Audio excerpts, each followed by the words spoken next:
It's Monday morning. Your inbox is on fire, Slack is exploding, 3 feedback channels are stacking up, a roadmap deck is waiting, 5 tickets are overdue and the day hasn't even started. For most product managers, this isn't a bad week. This is just work. But what if software could do more than just respond?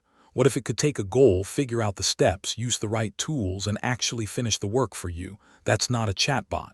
That's an AI agent, and in the next few minutes you'll understand exactly what they are, how they actually think, and why they're about to reshape product management from the inside out.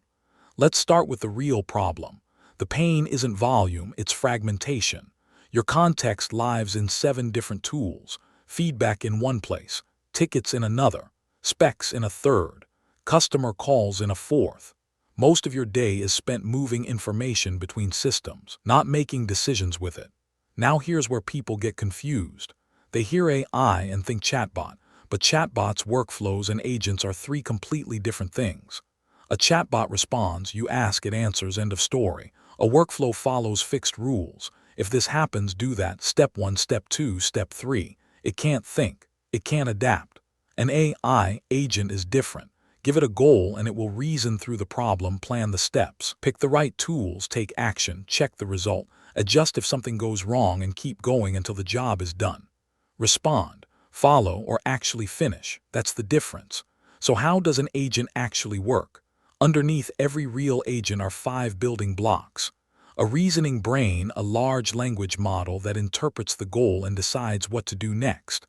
Tools, APIs, browsers, databases, anything the agent can use to take action in the real world.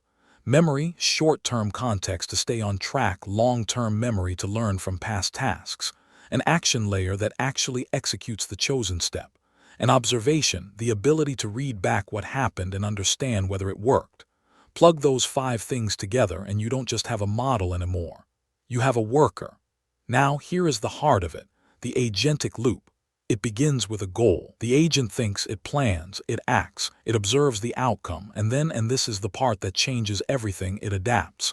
Then it repeats. Goal, think, plan, act, observe, adapt, repeat. That loop is the entire reason agents feel different from anything that came before. They don't just execute, they self-correct. They keep working until your goal is actually met. Let's make this concrete. Imagine you give an agent this task. Summarize the top customer feature requests from this week, identify the main themes, rank them by urgency, and draft a 1-page PM update. A chatbot would answer in a paragraph. A workflow would crash the moment a message format changed. An agent does this. It pulls feedback from your channels. It reads each message. It extracts requests. It groups them into themes. It ranks them by frequency and intensity. It drafts the update. It checks its own output. And if something is missing, it goes back, looks again, and revises. That's not automation, that's delegation, and it's not magic. Sometimes the first attempt fails. The agent notices, it replans, it tries a different tool, it fixes its own work. That ability to observe the result and adapt is what separates a real agent from a fancy script. For product managers, this changes the shape of the job. The repetitive work, feedback synthesis, competitive scans, release notes, PRD, first drafts, meeting recaps, sprint summaries, roadmap research, all of it can be delegated. Not perfectly, not always, but enough to give you back the most valuable thing you have, time to think. Now, an important nuance. Agents do not replace product judgment. They never will. You still own the vision. You still own prioritization. You still own the trade-offs, the customer empathy, the leadership, and the final call. What they replace is execution drag, the friction between you and your best thinking. So picture the before and after. Before, scattered tools, reactive work, constant context switching, and a calendar that owns you.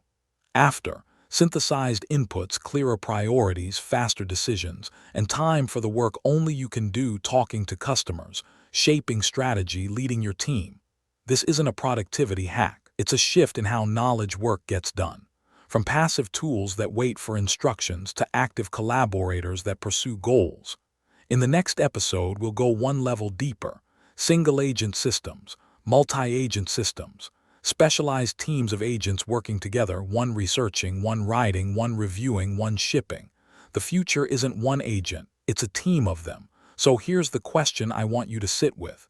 If you had an Agent on your team today, one that could actually finish the work. What would you delegate first? Drop your answer in the comments.